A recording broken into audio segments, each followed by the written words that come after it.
Welcome back. Once again, here we are. Well, there's a lot to get through. I feel like this is going to be a good one. Got to start off. As of last count, I'm going to put up in a box right here somewhere. Almost 1.5k, which on my last video, which is insane. I mean, it's insane. It's pretty good, probably just for most people starting off, but given where we've been, I guess, throughout the year since I really started it, in March, across a lot of different sports, you know, modest views, shall we say, and then this one, I guess, blew up. Obviously, looking at the analytics, there's a lot of reasons, a lot of things, but I'm appreciative of everyone who's watched it. Hopefully, everyone enjoyed it. I'm enjoying the comments as well. That's one thing I probably don't say enough, I think, in here. It is an open discussion. I'm kind of like giving you my opinion on what I see from Formula One, given my experience. I think what I want to do going forward is have more interaction with you. So if you have opinions on anything I says, right or wrong, chuck it in the comments and I'll respond, as you've seen with some of the other ones. And anytime you have something that either doesn't sound right or you agree with, put it in there, just so I'm kind of like, oh yeah, cool, interact with some more people. And I've had a bit of that with the last video.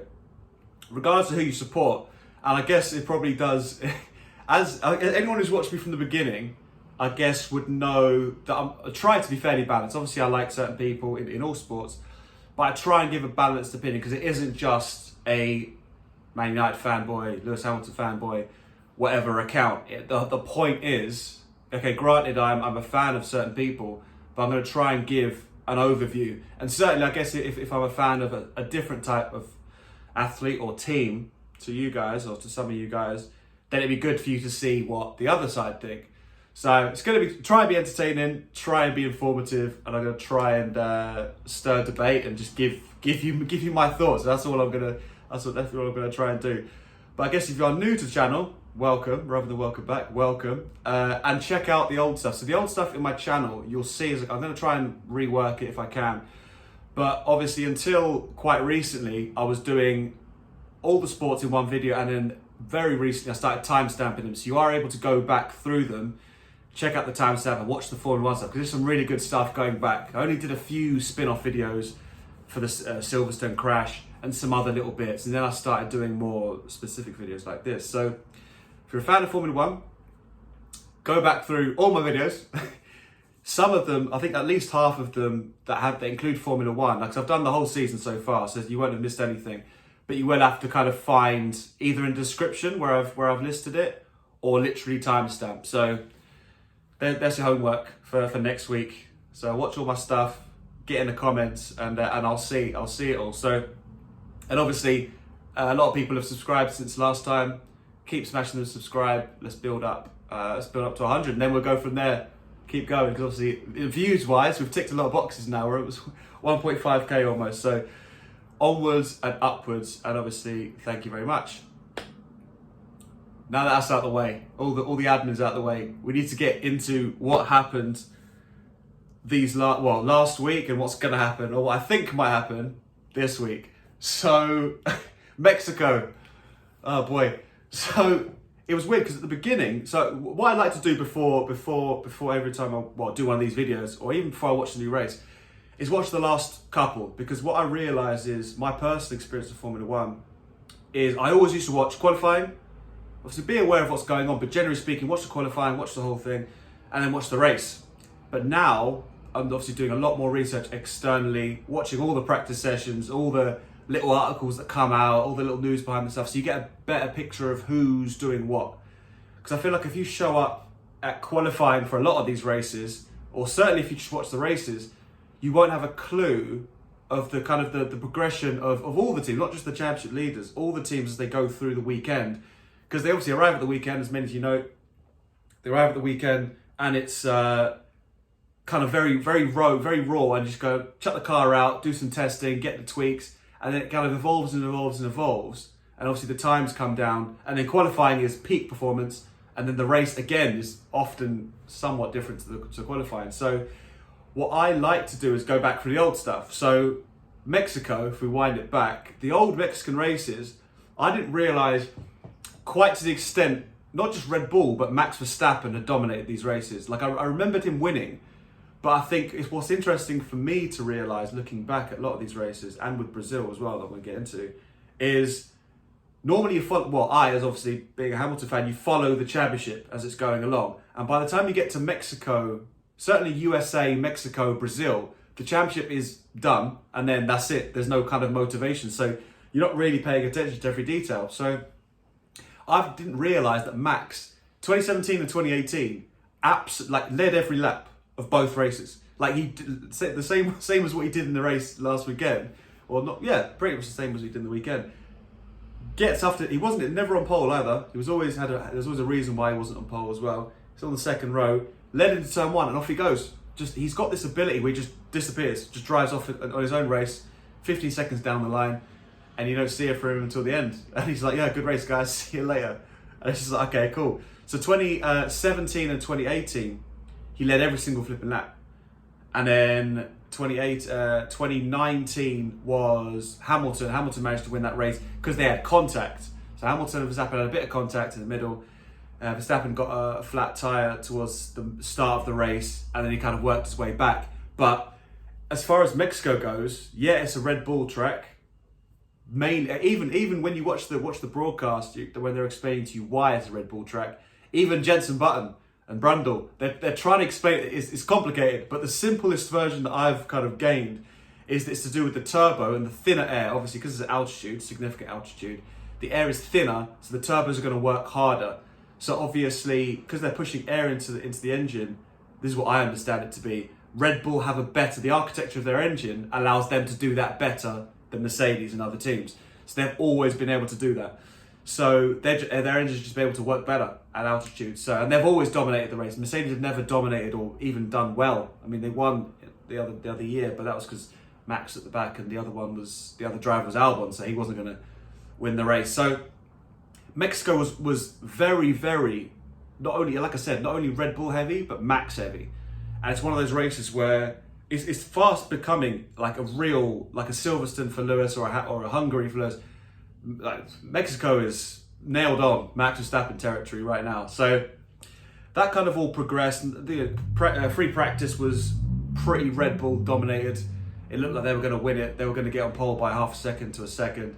Qualifying came, and Mercedes did up the pace. They weren't just, their progression was good, but they had a real good step forward in Q3, so the final qualifying session.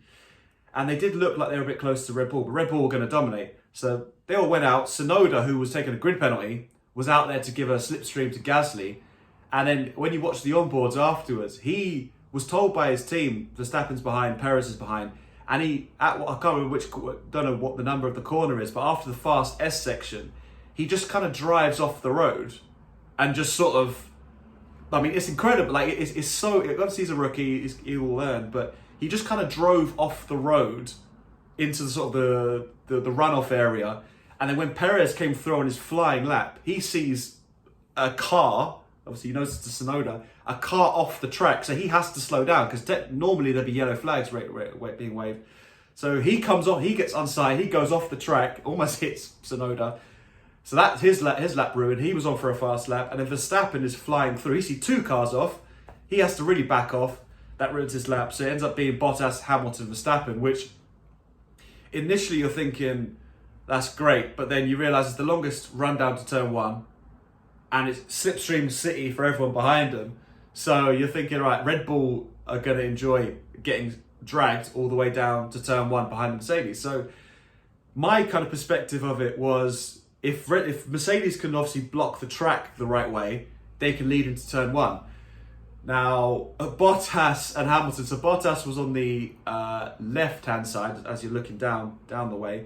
So he has, the good line in terms of the track, because that's where the cars go, so they lay the rubber down. So that's the clean side of the track. Hamilton's on the dirty side, so he needs to get a good start. Hamilton gets a great start, better than Bottas and better than Verstappen at the back, or behind them. So then, side by side.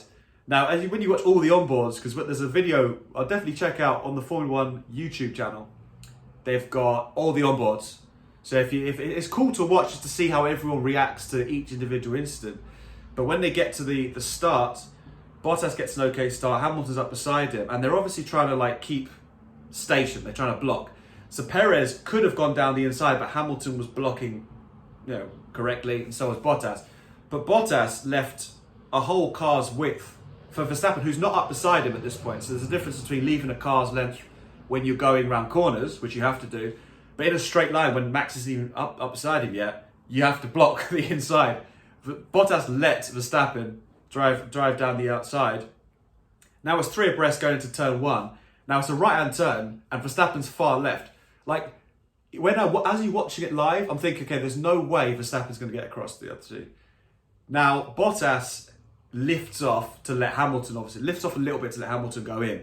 Hamilton probably can't see Max on the other side, and he's working about his braking zone, which is, he's obviously more inside than he would normally do. So he has to probably brake earlier because he's got a much sharper turn. But Max, as Christian Horner said after the race, has been practicing that move. It was one of the best moves, like, ever. It's hard to say ever, to be honest. Like, you see a lot of moves. It's in one of the elite. It's an elite move. How about that? Let's just suffice to say it's an elite overturn. He's far left, whichever side you want to do. Far left, coming across 2 cars into turn 1, and then you've got a left and a right. Unbelievable, like world class. Just brakes later, comes in across, no contact, swoops in. Hamilton was in second.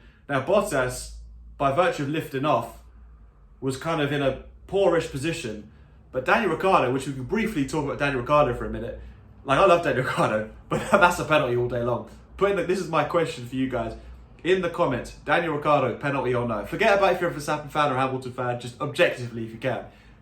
To me, that's a penalty. It's the same thing without taking everyone out of the race completely, as what Bottas did to Perez and Verstappen in Hungary and Norris. It was wet, granted, it was different, and those guys got wiped out almost. But turn 1, lap 1. I mean, if you spin someone out, it should be a penalty. Like, it's no matter what happens, it should definitely be a penalty. It can't just be, it's turn 1, don't worry about it. I was surprised that they didn't do it, but it is what it is. So Bottas' race got ruined.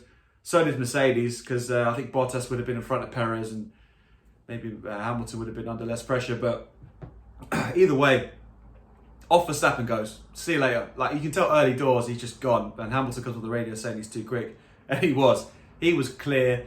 Now the race kind of progressed in that sort of fashion. You could tell that the pit stop strategies were going to come into play. Perez was putting immense pressure on Hamilton, certainly towards the end. Bottas obviously pits to get the fastest lap off Verstappen to make sure that Mercedes are ahead in the championship, which is quite key. But Verstappen was gone. He was just under no pressure whatsoever for the whole race. The pressure was Perez and Hamilton, and obviously, to be honest, I mean, if there is a crumb of comfort, that the way Hamilton handled Perez, well, I mean, it's intense pressure because you're thinking the Red Bull car is much quicker, but you're in front.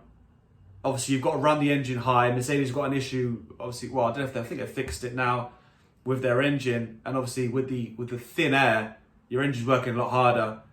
So all those things, and to come third, if Hamilton had come third, it's the title of this thing would have been game over. If he'd come third, it's over, completely over. There's only, I would say, it's a 80% chance now that Max Verstappen wins the championship, just because second is okay. That's something, and losing that point for fastest lap, that's another small sort of crumb. But for me, again, another one. I said last week that the US Grand Prix, all in all, and I looked back at it because there was a comment about Max's most impressive win being his one in Spain. Again, for me, I mean, a lot of them are very, very impressive, but I think that particular one, obviously Rosberg and Hamilton crashed out, so he wouldn't have won the race if everyone was in the race. But you have to be there to win it. So to me, it can't be the most impressive if other people if you haven't beat the best in the race. To me, it can't be your most impressive. But it's obviously at the age I think he was 17 or I think he was 16. I think he was 17. It was his first race for Red Bull. So he was at Toro Rosso the year before. Then he switched in. First race in the Red Bull car, wins the race. And another thing, like another side tangent, like again, because I've been talking about how most people have been focusing on the championship each year, whether it's been Hamilton and Vettel, Hamilton and Bottas, Hamilton and whoever. But Max Verstappen's been that guy pretty much since he came. Like it's not something new, and I think it probably says more about what I've been focusing on. I've been aware Max Verstappen's been the guy. He's been good. He's been kind of young prodigy. But when you look back at races, only when you look back on year upon year upon year, like I have done with Mexico and Brazil, and you realise Max has been somewhat in the reckoning, not to win all those races, but to some of them. He's always been there. He's always been a story in all of them. And I think, obviously, like I said, I've been aware of he's been very good, but I think going back through the years, when you know you were focusing on Hamilton Vettel or Hamilton Bottas or just Hamilton in general, you realise that Max has been that guy for a while, and now you put him in a good car. It's incredible. It's the only word, incredible. And I think he probably pumped the brakes on an all-time great, not you, because you can't be an all-time great yet. Bear in mind, he's been in Formula 1 for 7 years. He's been in Formula 1 for quite a while. But you need to win championships, you need to dominate races, you need to do a lot more to be an all-time great. You know, people like Sebastian Vettel, Alain Prost, like multiple world champions, Mika Hakkinen, like there's multiple world champions that would take great offence to Max Verstappen being a great. But in terms of talent, I said it last week, but there's absolutely no doubt he's the best driver. And I realise when you look back, wheel to wheel, he's been the best driver probably for a while actually, because wheel to wheel he's just fearless. His overtakes are amazing. His temperament is actually amazing. Like obviously when he was younger, he's very hot-headed. He's a little bit less hot-headed. Obviously it's easy when you're in the lead, as Hamilton with the test. When you're in the lead and dominating races, it's not that difficult to keep you cool. But when you're battling through, come down to the wire. But we'll see what happens if depends how the next 3 races go. What happens mainly in Saudi Arabia and Abu Dhabi, because those races could be very different. But anyway, so obviously Max wins the race comfortably. Lewis holds off Perez, driver of the day. They gave him driver of the day, but Perez, like heroic reception from the Mexican fans. And one thing else I've noticed is Red Bull specifically, Red Bull, Max and Checo Perez. They've had Austria, which is a Red Bull home track. They've had Belgium, which is a Max, because he's half Belgian, half Dutch. That was kind of a home race for him in terms of his support. Holland was obviously a home race, so Red Bull have got a lot of home races. Whereas I think obviously from a Mercedes point of view, there's no race in Finland, so they can't be a home race for Bottas. And obviously Great Britain was Great Britain, but there's more British drivers. So it's not specifically Lewis. So Red Bull have got a lot of support, which I guess is good. I think you need that. I think America proved that Red Bull, specifically Max Verstappen, have energised Formula 1 fans, which is a good thing. It can only be a good thing. So, look, Mexico went as expected pre-qualifying, but then once qualifying happened, you probably thought that it'd be more of a race, but it wasn't. So, yeah, Max Verstappen leads the championship by 19 points, which, with 4 races to go, is the next race is where it's gonna be decided. If Max wins again, it's almost mathematically over, barring a DNF, because DNFs are possible, but you're kind of clutching at straws, I think, which is kind of in terms of racing ability, this is the last chance. If Hamilton's going to win a world championship, win this world championship on just general pace and beating Verstappen, first of all he has to win at least 3 of the last 4 races, at least. Barring DNFs. If we take DNFs out, because you don't want to be like, if Max DNFs, because technically if Max DNFs and Hamilton wins in Brazil, he's going to lead the championship going into Qatar. So it could swing both ways still, but just on pure pace, it's going to be next week, Brazil, this weekend in Brazil, and it's a sprint race, which is massive. So going on to Brazil, it's always been a Max Lewis track as well. They've had battles from the get-go, and I think one thing I found fascinating when I was watching the pre-race, watching the old races, like I mentioned earlier, for Brazil, 2015, so when Max was 18 years old in his first season, he'd already won the Spanish Grand Prix, which was his first one. Martin Brundle said, a quote, "And this is why Max Verstappen will be a world champion, because of his car control at this age is unbelievable." He said, they're the words he said, 18 years old, because Max was cutting through people, even at 18, in a Red Bull car that wasn't that good at the time. And he definitively said, and that's why Max Verstappen will be a Formula 1 world champion. Like he knew when he was 18. The following year, Max went from 16th to 3rd in the wet. Just, like, again, talk about overtaking. It's some of the best overtaking I've ever seen in that particular. And I remember watching that race, because that was the year that Rosberg was leading Hamilton, and it was going down to the wire, and it was quite an intense battle at the front for that particular one. And Max spun, went up, going to the back, going back to 16th, changed his tyres, and in like 20 laps just cut through the whole field to third, overtaking fast cars. So that was his crowning. That was probably the day he arrived. I mean, he'd won the race, but that was like, cool, he's legit now. And then I guess going on from there, 2017 was, I remember Hamilton overtook him once, and again, Brundle said, you know, he's not an equal machinery now, but wait till he is. And then 2018, that was when Max was comfortably winning the race. Comfortably. And then Esteban Ocon tries to, in the turn one as well, turn 1-2, he tries to unlap himself by overtaking Max. There is some blame for Max there, because he should just left. If he wants to overtake him, just let him overtake him. Don't fight. And that's what Hamilton said to him after the race. He said, you got more to lose, like, you don't need to do that. But Max obviously got into a bit of a fisticuffs with Ocon after the race, which is, I mean, rightly so, because Ocon cost him a win, but you got to be smarter than that. I think, again, Hamilton, Vettel probably wouldn't have got into that. Certain drivers wouldn't have got into that kind of situation, I think. So, but anyway, Max was good that year.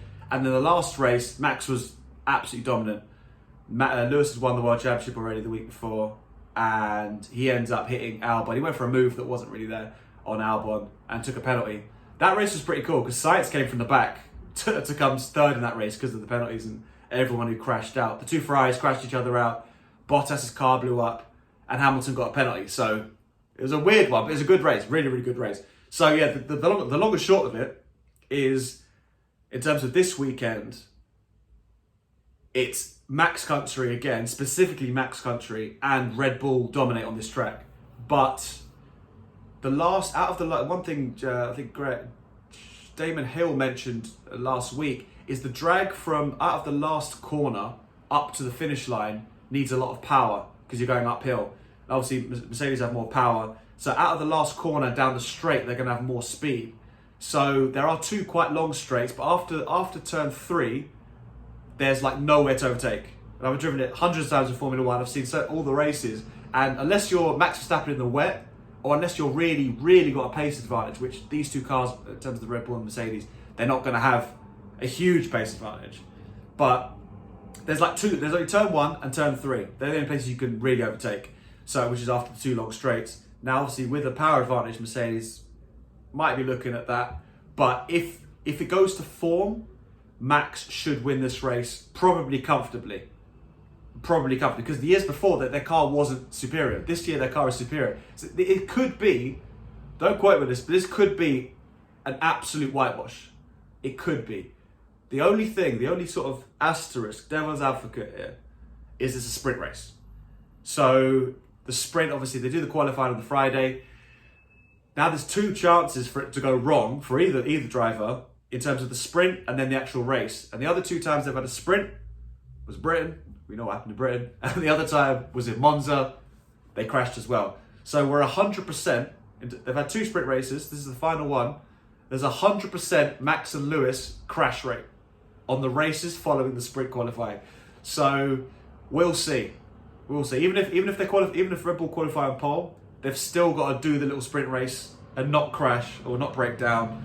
You know, that's going to add some jeopardy. And then the Sunday race is Sunday race. So this weekend's going to be. I mean, I love Brazil. Absolutely love watching Brazil GP.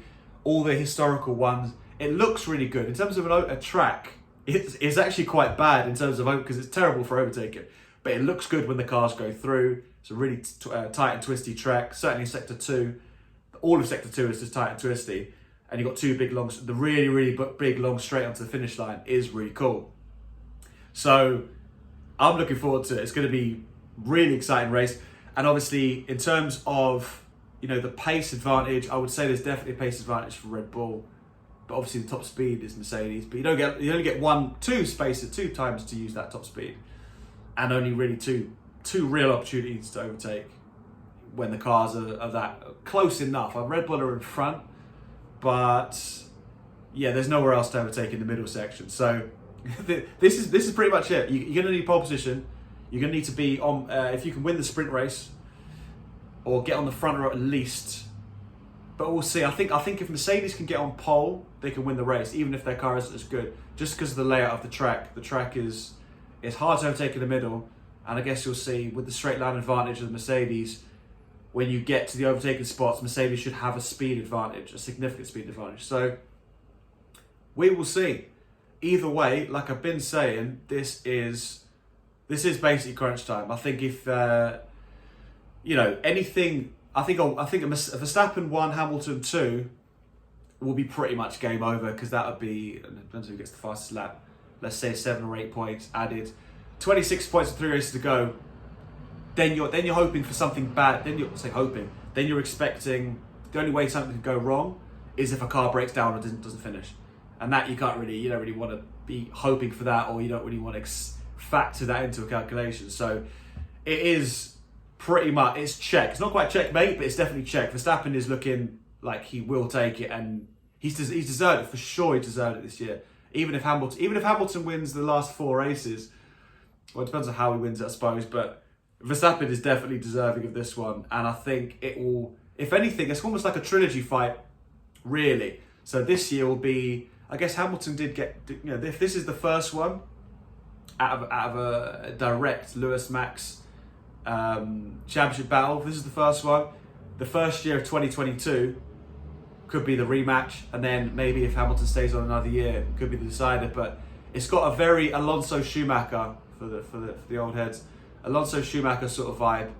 whereas Schumacher was dominant, and then Alonso came in, won 2 World Championships, and then Schumacher retired. So it's got a very big feel of that. But I think Verstappen will be at the top of his game, winning championships for longer than Alonso will. Or Alonso has done anyway.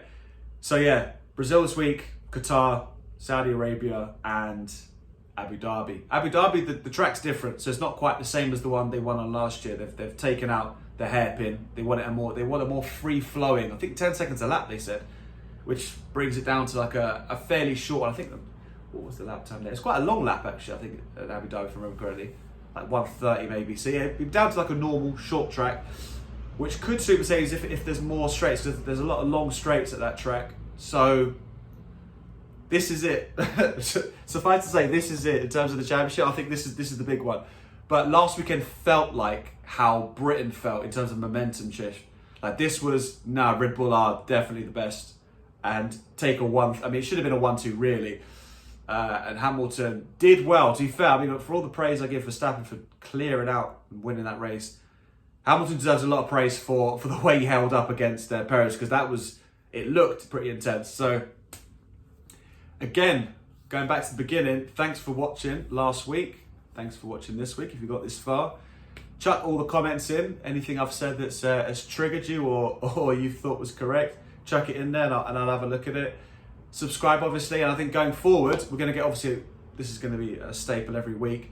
But I'm going to be doing my other sports as well, but this is going to be, this is here to stay, clearly, after last week's performance. So look forward to being back next week with a championship rundown, basically. But peace.